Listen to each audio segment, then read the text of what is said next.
Susan. Welcome to the podcast. How are you? I'm so good, Brittany. And you know that. You already knew the answer to that question when you asked me. No, I did. As I was saying before we just got started, I was watching some of your videos this morning and was just like blown away by how much information you put out there about sex and having a healthy sex life. So I would love for you to kind of walk us through how you got to this point in your career and like how do people even become sex experts? Like, how does this happen? Well, it's funny because I definitely did create the experience that I wanted in my life from a career and lifestyle perspective. My husband and I hit some rocky spots in our marriage about a decade in, and we said, well, the issue is intimacy. What can we do? And we decided to go to some sex workshops. And we thought, holy cow, if people knew about this stuff, they'd stop getting divorced, because so many of our friends were getting divorced when we were also thinking about it, and they all got divorced and we didn't. I really do believe that it was our sex life that saved our marriage. And we wanted to find a way to bring great information to people all over the world who either couldn't get to a Northern California sex workshop or wouldn't ever frickin' go to one. And over the years, I just learned more and more. I wanted to become a person who focused on passionate lovemaking techniques. I wanted not to be a therapist or a psychologist or a sexologist. I wanted to just be a person who created, produced, published other people's work, my own work, that taught people how to have really, really hot, passionate, deeply connected sex. It could be, role play and dirty talk and all that stuff, or it could be just soulmates and connecting spiritually. I wanted to have the spectrum of experience for people, but have it be from them feeling really confident that they knew what they were going for and what was possible. And I started out with sex techniques like how to have an expanded orgasm, how to do female ejaculation, how to become a multi-orgasmic man, so male and female orgasm techniques. And then what I realized is, what's holding people back from these techniques is communication. I need to teach people how to talk to each other in the bedroom, how to ask for what they want, how to communicate their needs, both in the moment and the long term. So then I started launching a whole bunch of bedroom communication skills. And also then I realized, sometimes people aren't having sex because they're pissed about some other aspect of their relationship. So how can I get people on the same page from a relationship perspective so that they're getting what they need out of the relationship, so they're satisfied in the general relationship so that they can have hot sex. So then I did my relationship magic type of work and relationship values and things. And then I realized, there's another thing that's holding people back from having the hot sex that they want. And that is that for many people, they have sexual health issues, whether that's painful sex or erectile dysfunction or lichen sclerosis or endometriosis or polycystic ovary syndrome or general low libido, or they've had cancer or whatever. They're afraid to get STIs, or they have herpes and they don't want to have sex because they don't want to give it to somebody, or, there's like a million sexuality issues. And I thought, I need to fix that.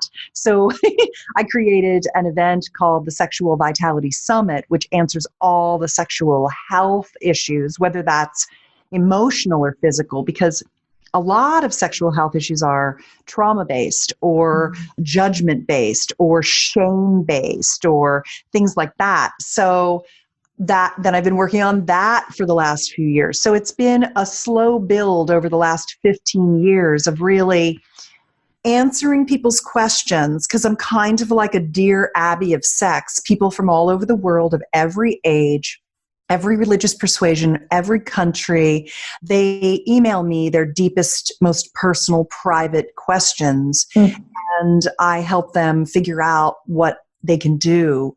And by giving all this advice over all these years, it's given me a real flavor for that, deep, private sexual part of people, where they are and what they desire, and how to take them from where they are to where they want to go.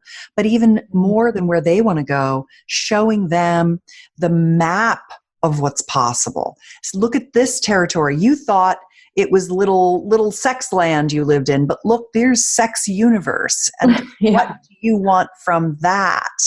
Yeah. So it's been a journey for me of just ever expanding compassion and wisdom, giving people good practical tips. I like practical tips. Yeah.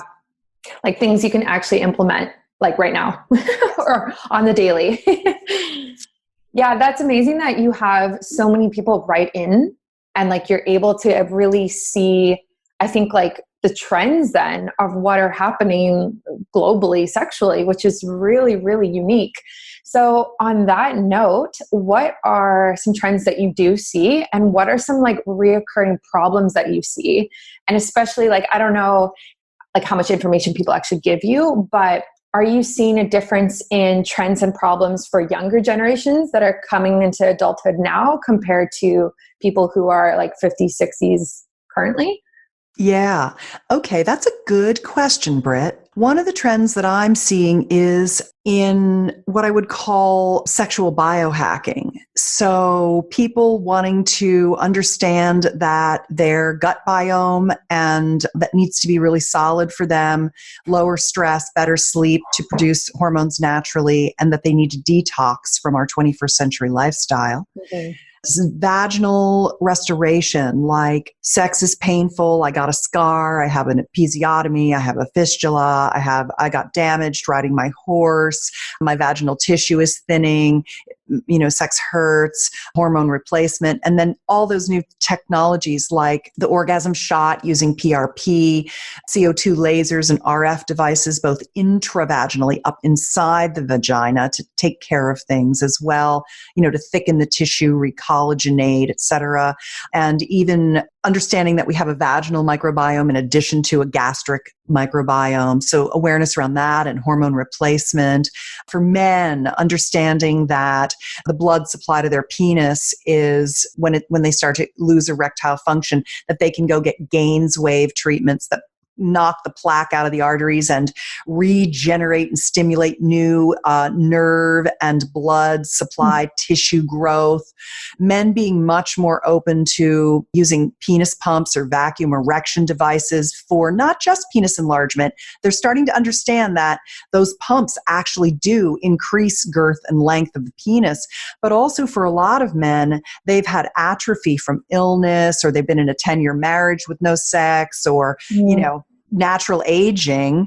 So that whole area of what I would call genital restoration, using your body's own healing factors, there's a big groundswell there. Another big groundswell is, and I've got YouTube videos on all that galore.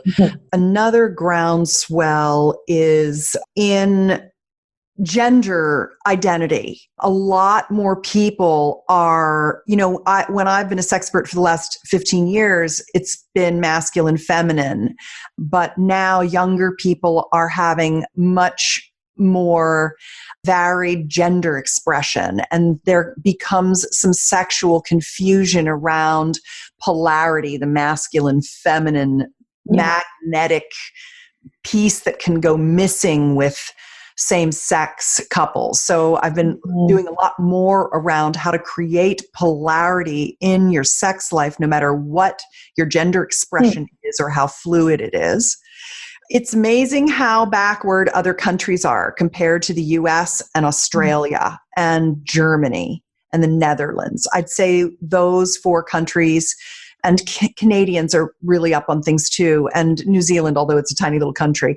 Those countries are very sexually forward. Australia and New Zealand are way more sexually open than we are. Germany's very sexually open and willing to talk about things. Americans are still very puritanical, but we're doing all kinds of weird shit. We're pretty much porn use. Mm. So there's a lot of like, I'm addicted to porn. My boyfriend treats me like a porn star. You know, there's a lot of backlash to the kids who've grown up at 10 years old. Their first sexual impressions are more and more hardcore porn. So like there's that issue that's been interesting. Wow. Other countries, they don't even give their kids any advice about sex. They're totally in the dark. They're afraid that masturbation is going to make them sterile, or, you know, there's just like a million crazy ideas that people who live in a vacuum of no information make up and scare themselves with. So I just talked a woman through having sex with her husband the first 3 times over Instagram. She'd been married to him for 5 years, and she was afraid to have sex with him. She was afraid for him to see her naked body. She was afraid of the whole thing. You know, so it's just very, very interesting to see just the wide variety of sexual expression and things. And then another trend is that 50 and 60-year-olds are like, well, I want to have sex till the day I die. What do I need to do? Like my parents' sex life might have been over at 50, but mine's friggin' not going to be. Yeah. So that whole kind of like biohacking, anti-aging, longevity, health conscious, you know, that world has their own desires to just be highly functioning sexually for the rest of their life.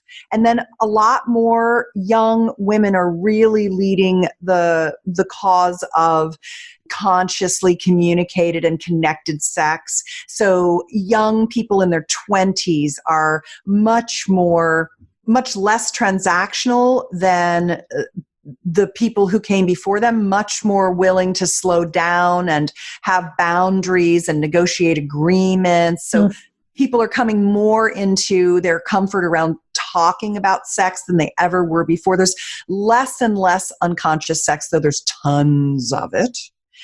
The rise of superbugs and STIs, that's a big one. I mean, wow. There's over 20 sexually transmitted infections, and most of them are actually skin-to-skin contact, not, you know, just like blood-borne or semen and vaginal mucosal-borne infections. And with the rise of antibiotics, there's like syphilis superbugs. There's this new genitalia mycoplasma genitalia bug that is almost as bad as getting tuberculosis. So you've got this perfect storm of international travel and Tinder fucking with rampant STI blooms all over the world. And that's a swirling stew of, you know, like issues to come. So there's that. I mean, there's just so many. I'll stop. I got an idea of some of them. Yeah. Right? Question. I like that. Yeah. I just ask because with the rise of technology and dating apps and, you know, having sex basically at your fingertips now, like if you wanted to have somebody over that night. Yeah. I mean, like, but also I guess I don't know what it was like 30 years ago, you know, to be like young and exploring that type of world. But it seems now that it's just like a commodity, like you said, it's transactional. So it's actually really nice to hear that people are kind of taking a step back from that and being more conscious about it and being like, okay, you know, let's not move too fast. And what does this look like for us? And talking about it. Because for so long, and like, especially when you're younger, like in your teens, it's so taboo, right? Like everyone wants to have sex. Everybody is having sex, or it feels like it, but no one's really talking about it.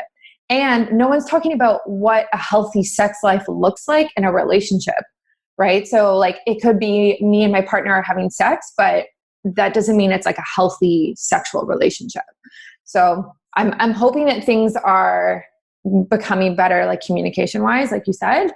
But I've actually heard that I think it's a generation younger than me. There's actually a decline in sexual activity due to screens and being online and having access to all of these different anime things and like all sorts of stuff like that actual like partner to partner, there's like a decrease in people going out and actually having sex with somebody else. So I don't know if you've heard about that or. Yeah, and you know what I think is contributing to that as well. And I've heard those trends. I think that it's the food that kids are eating too, in addition to the screen time. If I go in, I never go into Safeway because there's nothing in there I want to buy.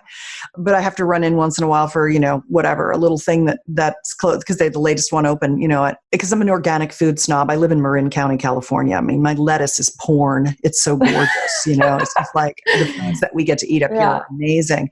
But when I go into the store and I see the kids with their gushers and their slushies and their sugar thing and they're eating a bag of gummy worms, and I mean they're growing up on fast food, potato chips, sodas, it's ruining their health. Yeah. And they are already from a lifetime of juvenile sugar input. They're unhealthy children and unhealthy young adults. Terrible nutrition profiles. And that's giving them anxiety and ADHD and low libido and suppressing their hormones. And add to that the explosion of gender spectrum and all the confusion that comes in middle school with gender identity now being extremely confusing. There's just a lot of, they don't exercise, they're playing computer games, they're eating sugar, and they're seeing all this weirdness on the internet. And I do worry about children of this particular generation, all the porn access, that it's like a nexus of all of these things that are very degrading to the human body that have been layered up on these kids in their cultural reality. Yeah. It'll be interesting to see, the pendulum swings. The pendulum swings. In the 70s, we all fucked everybody. In the 80s, we just fucked a few less people and did more coke. In the 90s, we started to build our businesses and we got our kids, out of us. And in the 2000s, we started raising our kids. And now, it's like every era, they have their different pendulum swings of like fucking around and not fucking around, and every generation does it in a totally different way, and it's a constantly moving target. And plenty of kids will be perfectly fine, but I do worry about the nutrition health of a couple of generations of kids. Yeah, that's pretty scary, because like if you're that young and it's already hard going through puberty and your hormones are everywhere, so balancing them even from a nutrition standpoint is already difficult, minus like all of the extra things that you just talked about, the fast food, the porn, gender spectrum, all of these things. Yeah. So for people who are listening, who are in that age bracket or are parents with kids that age, like what would you recommend? Like how do you go about sifting through this and creating a healthy idea of sexuality in kids that those ages? It's funny. It's one of the things that people most commonly complain to me about is this idea that their parents never told them about sex and they're bitter about it. They feel like their parents didn't model good sex. They didn't tell them about sex. They were uninformed. They handed them a book and kind of tittered and ran away if they did anything, or they scared them. They told them, don't get pregnant, or, all that kind of stuff. So imbued them with shame. They never gave their genitals a name. They never said, this is your vulva. This is your clitoris. Your clitoral structure looks like this, the entrance to your vagina is called urethra. They don't have the words. And then people grow up and they run into roadblocks in their sex life and they don't have the words to solve those problems. And so they end up not talking about it, and then they drift apart intimately, and then years go by, and it's pretty crazy. So if you have a child, I think you have to start talking to your kid really early about how babies are made and what the anatomical parts are and how they fit together, and what it's like when some people are gender same versus gender different, and explaining that to kids. And then the next level is understanding why we humans are drawn together and what the comforts and pleasures of sex are, and why it's nice to have a boyfriend or a girlfriend or a girlfriend or a boyfriend, and just helping kids understand their changing body and hormones, and then helping them navigate through dating and relationships, and always being open to them being able to tell you anything and come talk to you. you, and reading up and learning on your own and feeling comfortable using the words and learning anatomy yourself, and then showing affection and the fact that your mom and dad, or whatever your parents' genders are, you love each other and you have intimate connection. And kids will, through a process of individuation, kids will kind of recoil from the concept of their parents having sex, but allow them that expression, because that's how they are individuating and moving away from you as being their parent and they being the baby, and they're standing on their own. But know that they're hearing you. And so just keep dripping information to your children, a little drip at a time, and don't expect them to do or say anything except that's disgusting. And that's not what they really will. They'll ultimately appreciate you. Parenting is a bit of a thankless job in its doing. It's not till after the fact that your kids are like, "You're such a great parent. Thank you so much. I must have been a real pain in the ass to talk about sex." Yeah. That's so funny. Yeah, I actually just had a call with my mom like that a couple months ago. And I was like, thank you so much for being so hard on me and keeping me disciplined. And now I have all these things going for me. But at the time, you're like, I don't like you. You're so mean. She doesn't let me do anything. Yeah. But I've actually heard with, like, similar to what you're saying, is like when you're raising kids, right from the get-go, you call a penis. You don't call it a pee-pee, or like these little like words that we've made up that are like kid friendly, but like you literally call it what it is, so that the kid right away becomes very familiar with it and knows, hey, this is mine, this is my private space, and this is what it's called. It's not some like little like taboo thing that we whisper and we don't talk about. So I love that. I think that's really good. And I think it's interesting with the parents, because so many parents tend to hide their affection from their kids because it's uncomfortable, or they don't want to be inappropriate in front of their kids. And then I've like talked to friends who've said like, yeah, I've never really seen my parents kiss, or like I've seen them hold hands a couple times. And like, then that plays a part in their relationship.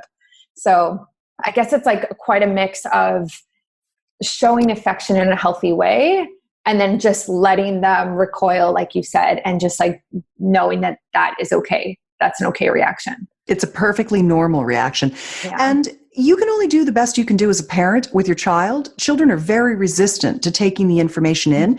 And then they grow up and they're mad at you because you didn't tell them, but they forget all the pushback they did and the eye roll they did when you did try to talk to them. And it's not actually your parents' job to teach you about sex. And so when people are bemoaning to me, oh, my parents never taught me, I'm like, nobody's parents did. Get over yourself. Your job is to teach you. It's personal development. Your sexuality changes throughout your life. And if you put your attention on it and you learn things, you get better and better in bed over time. I'm way better in bed than I've ever been. And I just keep getting better. I keep getting sexier. I keep getting more confident. I keep having better orgasms. I keep having more kinds of orgasms. I am a better lover today than I was yesterday, or a month before, or a year before, or a decade before. And you can be sexual your entire live life long. Yeah. You're born sexual and you die sexual unless you don't pursue it.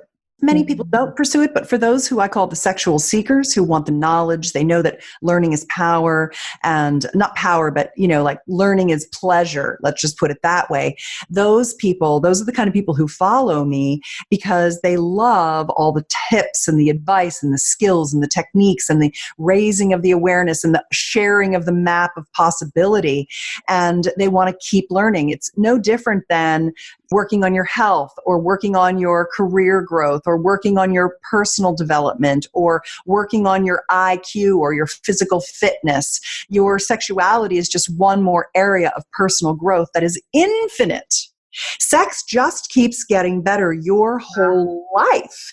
And as you grow and mature, what you desire changes. And as you listen to yourself and tune into your being, what she or he asks of you changes, and you just give your body what it's desiring, because its desires evolve and mature. I love that, because that is not the narrative that we hear from society. right? So we hear that testosterone starts dropping at age 30 for both men and women. So your libido starts dropping. And then if you have kids, oh, well, after that, your body's going to be like this and you're not going to want sex anymore. And like all of these things. And from like multiple places and multiple people and over a long period of time too. So it's so refreshing to hear like sex can get better every day for you. Definitely. And I want to unpack that. So like what, if someone's been in a relationship for a while and like, doesn't matter, boy, girl, whatever it is, boy, what can someone start doing now to kind of explore that and get better at sex? It sounds like such a like blanket statement, but like how can you improve your sexual life with your partner, no matter what age, no matter what you guys are doing, like just in general? Why don't you ask me the question you really want to ask me that's completely selfish and totally for you? It would probably be the same question. How do I get better at sex? I guess would be the question. Okay. So I've been with my partner for a while and we have a great sexual chemistry and sexual life. Good. But it's a lot of work. Right. And I'm very in tune, but I think as a biohacker, I'm very in tune with my sexual health. And most people who are listening are into biohacking, and I'm sure they are very in tune with their sexual health. So I think the question is like, how do you level up? And how do you know that you can level up or need to level up, I guess? Oh, yeah. You can always level up and you always need to level up. If you're a level up oriented person, leveling up your sex there. When you said that it feels like a bit of work, tell me about that. And don't worry about hurting your boyfriend, right? Yeah. Don't worry about hurting his feelings. He can handle anything you say. He wants to know the truth. So what's the work? Oh, yeah. Oh, for sure. Oh, and we like openly talk about this. It's not hidden. I think for us, it's more of, so I like to have sex like every few days, I would say, or like some sort of sexual encounter every few days. And if it goes longer than a few days into like, say, a week or longer, I'm like, what's wrong? Like, what's going on? Like, why aren't we having sex? And so for me, it's like I guess like a timing thing. And maybe for me, it's like a numerical value is put on it. So, oh, we're having sex 2 to 3 times a week. Oh, we have a healthy sex life. So the work part comes into it as, oh, it's been a few days. Oh, we should have sex because it's been a few days and this is what we're used to. And this is what makes a healthy sex life. So we should have sex, even if my libido isn't, up for it, or like it's different part of my cycle and like all that sort of thing. Okay. And do you feel like he doesn't initiate enough, or are you putting this, I'm almost hearing you say that you have this kind of artificial, someone told you this is right, so now you're doing what you think you're supposed to do? I think it's probably 50-50 for initiation. And I think it probably has changed over the years. So which we're just like getting into my personal life, but it's fine. When I was on birth control for so long, my libido was a lot lower than it is now. And I've been off birth control for 2 years now. And my libido is so much better. Like it's crazy. So I think during the time when I was on birth control, and I know a lot of women report this, is the partner is initiating more because, he wants it more. And you just don't have that urge. Like there's no sense of it. Like, yeah, we should have sex, but it's not like you actually like physically want to or desire to. So now you want more sex. Do you want more sex than he does? No, I don't know. No, I think we're probably about even. I think I have to get away from the idea of it having to be a certain amount of times in order to equal a healthy sex life. I think I don't know where I heard that. I don't know who told me that, what health books I've read, but I think that's like something that is obviously not true. And I just have like some false idea of. Yeah, maybe not a limiting belief, but some kind of an expectation that you've set. And so, okay, let me give you some ideas. I want your sex life to be easier and less pressure. And I want you to focus more on, instead of thinking about sex, I want you to think about pleasure and connection and touch and sensuality and relaxation and joy. And when you reframe it that way, it puts less pressure on the two of you. And I think it's interesting to uncover that kind of that pressure that you've had of feeling like if you don't do this, you're doing it wrong. Mm-hmm. And try instead, here's a way to remove that pressure and to have more exciting growth in your sex life at the same time. Maybe think about having a couple of erotic play dates every week instead of sex. Maybe 3. And think about, okay, we're going to learn some new techniques together. We're going to practice them. So maybe you want to do some G-spot pleasuring and you want to de-armor your G-spot. You want a lot of G-spot touch and massage. Or maybe you want to learn how to receive a full yoni massage. Or maybe you want to learn how to ejaculate and you want to experience female ejaculation. Or maybe you want to learn how to give a lingam massage his penis and take him up into pleasure and then take him up and down the arousal ladder and learn how to take him to the edge and pull back and take him to the edge and pull back and really give him what's essentially an incredible hand job. Or maybe you want to learn how to give yourself orgasms from going down on him. So you want to expand your orgasmic experience in your mouth, not just your yoni. Maybe you want to start working with all the muscles in your vagina when you're having sex, and you want to try to squeeze his penis from the bottom to the top and then the top to the bottom and start articulating all those muscles.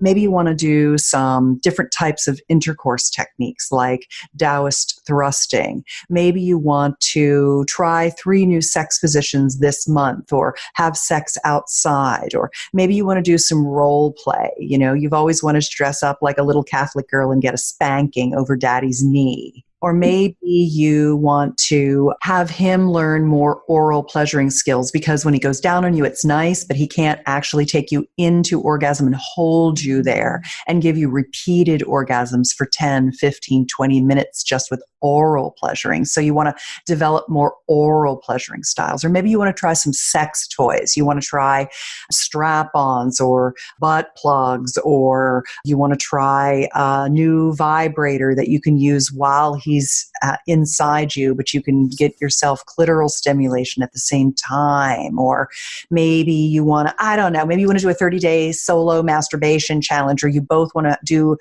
mutual masturbation for 30 days and then see how that affects your sex life. Like what I'm doing is I'm just throwing out a shit ton of ideas. Mm-hmm.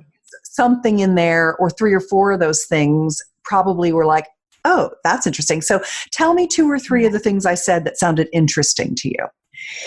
Oh, like the masturbation thing is really interesting. The 30 days. I love that idea. Yeah. And then also I like the idea of different places and outside. We do that already. And that has always been something that we have brought and is so fun and stimulating and spontaneous and really just like ignites that spark. So I definitely think there's like a lot, like, and it's funny because you've like, I feel like you think you have such a healthy sex life, like which we do. And then you hear a whole bunch of things that you could do and you're like, wow, okay. Like there's so much out there. And then it just goes back to what you're saying of like your sex life can always get better because like there is no end really. Yeah. So now you have a couple of ideas and you could run this list as a menu to your partner and say, why don't we each, I wrote all these things down and added some of my own, or start your own list and then have him do his list and then take all the papers and throw them into a fishbowl.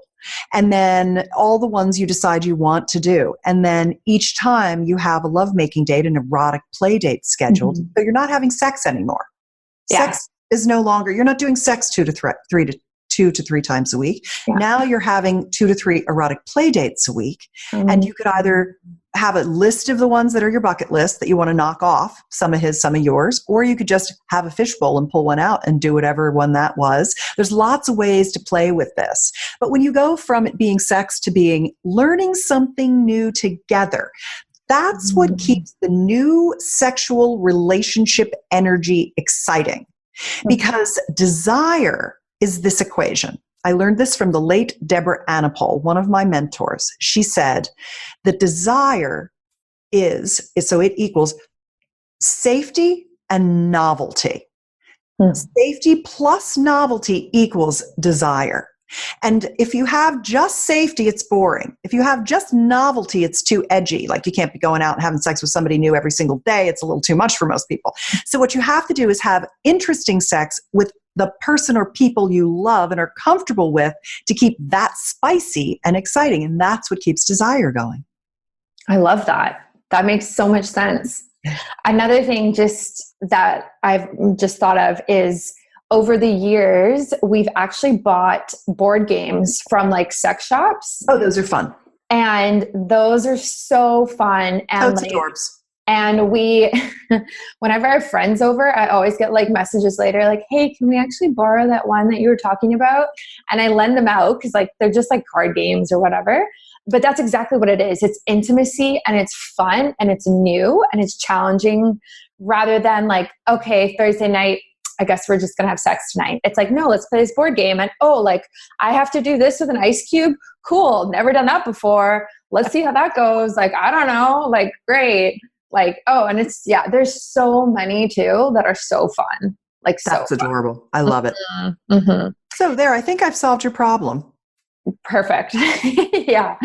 So for people who are in a relationship right now, how would they know if they have a healthy sexual relationship with their partner? Like, what would you say would be the telltale signs? They're sexually satisfied, they enjoy and both are mutually pleasured. They feel joy and deep connection and relaxation. They look forward to having sex. They wish they could have more than they do, but life is busy. They're trying new things. They're getting better in bed together. They feel like their private life is one that fuels them and deepens their overall relationship. They feel sexy. They think sexy thoughts and they are happy with their partner, stuff like that.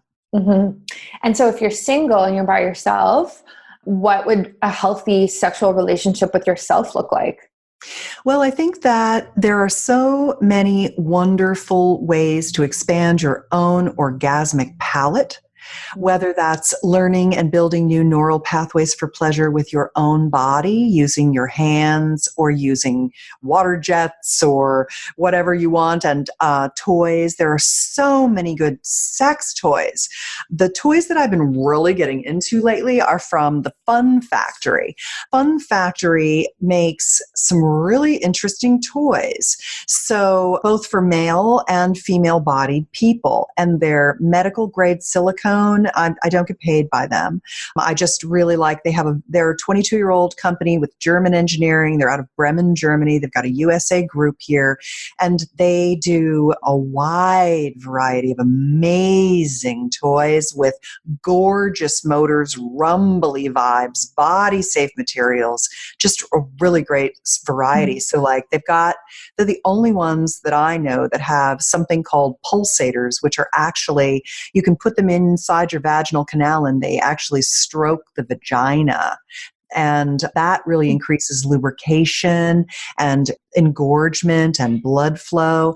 And so instead of just thinking about a vibrator on the clitoral structure, you can actually have something that goes inside and goes on the clitoris. That's wonderful.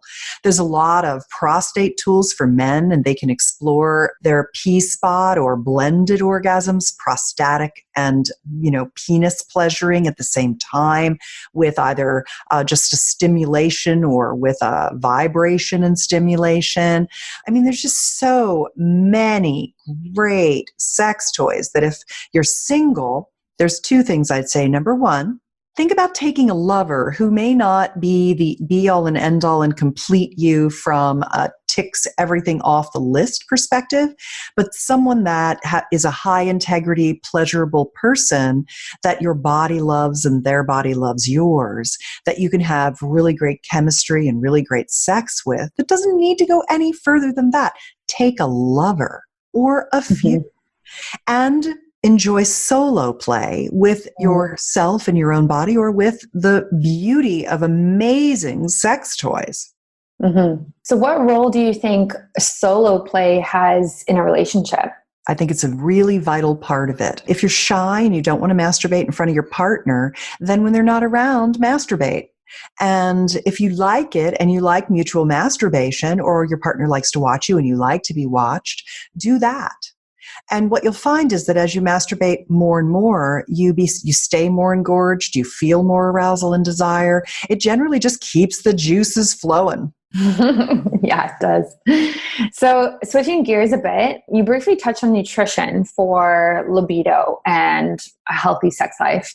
And I'd love to just unpack that and what you recommend to clients, like overall diet, but maybe also specific foods that increase libido that you've like seen or had experience with. Sure. Well, your libido is your life force, is your vitality, is your sexual vitality, is your creativity, is your passion. If your gut isn't working, if you're not waking up and taking a nice, easy shit, you need to work on your gut. If you have any kind of acid indigestion, bloating, your tongue hurts, your breath stinks, anything, zits, eczema, whatever, you've got to look at dysbiosis, small intestinal bacterial overgrowth, candida, parasites, all that kind of stuff. Your health starts in your gut and moves from there. So what you put in is a reflection out externally. And a lot of people have a lot of food allergies. If you have any kind of mood spectrum disorder, if you have any anxieties, if you have sleeplessness, any of those kinds of things, if you're depressed, start at ground zero, which is what's your gut microbiota? What have you been taking antibiotics? You've got to keep that flora very good in your gut and eat organic foods and be pooping and peeing regularly. And then you've got to work to detoxify your system. Saunas, sweating, exercise, skin brushing, taking things like cytodetox, which is a cliptolinol, it's a zeolite that has these little cages that collect especially heavy metals. Even through the blood-brain barrier, and let them pull through and out, making sure that you're not overly consuming alcohol, you're not eating sugar, you're not eating like white bread and white flour and gluten, not eating a lot of corn, and not eating vegetable oils, not eating French fries, so that you've got a clean running system and everything's flowing through and you're getting rid of the toxins that we all take in through our health and beauty aids, the air we breathe, the water we drink, the plastic and everything. Don't cook in plastic foods anymore, cook in glass. Just try to minimize all plastic. Watch the health and beauty aids, watch what you're washing your clothes in, try to minimize dry cleaning, really be careful about all of the things you're slathering on your body, the makeups you use, watch your fingernail polishes. I don't even use fingernail polishes. You try to cut as many places as you can out on any toxic load. You try to lower your toxic load. Once all that's going, it really starts to work well. And you can, if you've got low stress, not high stress, you're getting good sleep, your body should be able to produce its own hormones. But you can also support your hormones with botanical libido stimulants, if you will, such as the three big ones are tongkat ali, fenugreek, and Tribulus terrestris. Those are the three, and it's best to herb cycle those, but not to take those if you're not even getting a good amount of vitamin D and magnesium and boron and the other vitamins and minerals that are required to live a healthy life.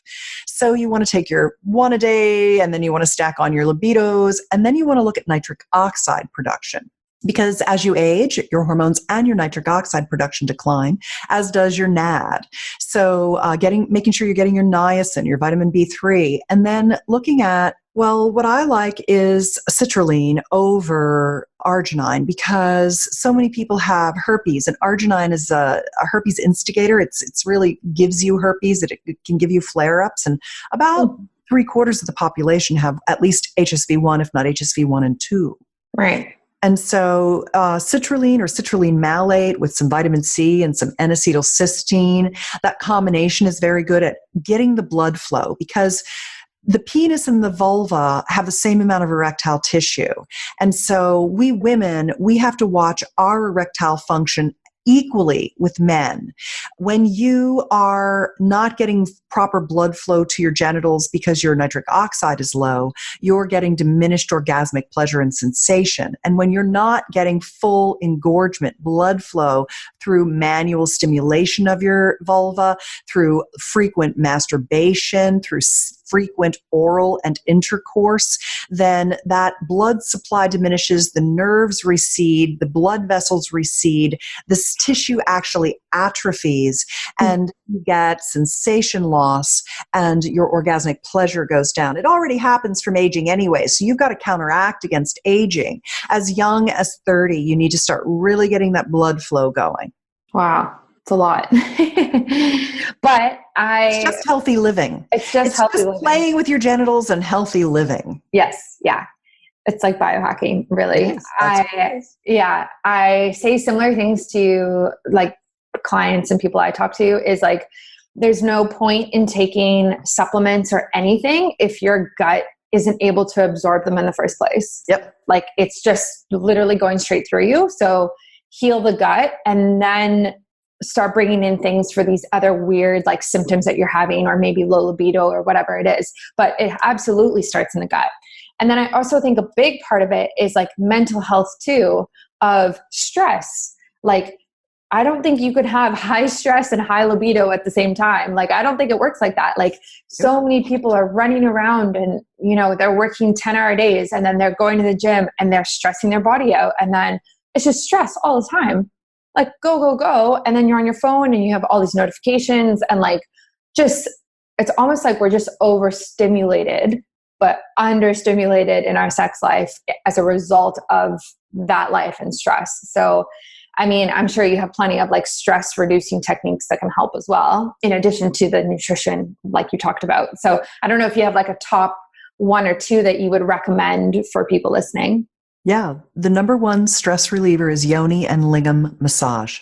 Massage your partner's penis, massage your partner's vulva. Learn how to do it really well. Use organic coconut oil or organic avocado oil. I have an Amazon store and I keep them in there. I don't make them myself. I just put my preferred brands in there.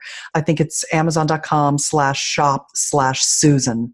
And the ones that I've tried that are tried and true that I've recommended to thousands and thousands of people, you can get right on Amazon.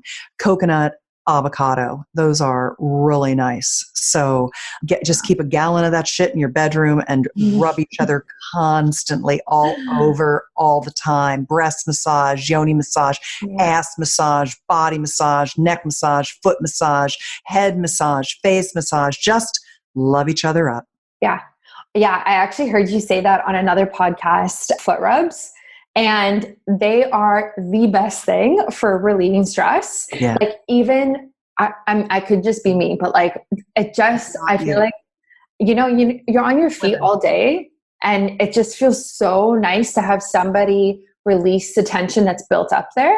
Yeah. And then it totally releases stress and like helps libido. So like, I think massaging and like touching in general, that's not necessarily sexual, like more intimate or like sensual, like you say, can just have like such an impact on your whole life.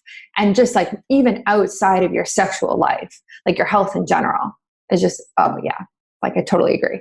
I think you might be up for a footgasm. You get your partner to rub your feet and tell him exactly what feels good and get really feeling in a sexy mood. And then actually have him stroke your whole foot like he strokes his penis when he masturbates, and have him actually almost like jerk your foot off. It sounds crazy, but you can come from it. Wow. Something I haven't Add tried. that one into the fish. That's one for the fish bowl. Yeah. Oh, a footgasm. Oh, yeah. Okay. I know what I'm doing this weekend. So good. I like it. Oh, that's hilarious. I would report back. I will. We'll do a follow-up episode, like a how-to. Oh my gosh, that's so funny. See, that's the thing is like, I would have never thought of that. And I think it's just really taking ownership and like being proactive in your sex life to learn new things and to research and like look at the information that you put out in your books and YouTube and all of these things. Because there is so much information out there and there's so much to learn, I guess. I don't know. So thank you so much for coming on the podcast. I feel like I learned so much. Such a great topic. Like I haven't really talked about sexual health yet, and it's such a key part of biohacking. So just like so awesome to have you on. I really enjoyed it. You're just a doll, just a total pleasure. I love you. I love your brand. I love your show. I love what you stand for in the world. And thank you for being so vulnerable to actually answer honestly what was going on with your sex life, because people love you, Britt, and they want to know, what's going on with you. And so thank you for sharing in a very vulnerable way. And I think we ended up with your fishbowl fantasy strategy. And I am really looking forward to hearing back about some of the new experiences that you have. And I hope you'll share them on your show as you go, because people need permission and encouragement to have more pleasure. And that's one of the things that you do so well. So thank you for having me. Awesome. Yeah, I will definitely report back. We'll see how it goes. Thank you. You're welcome.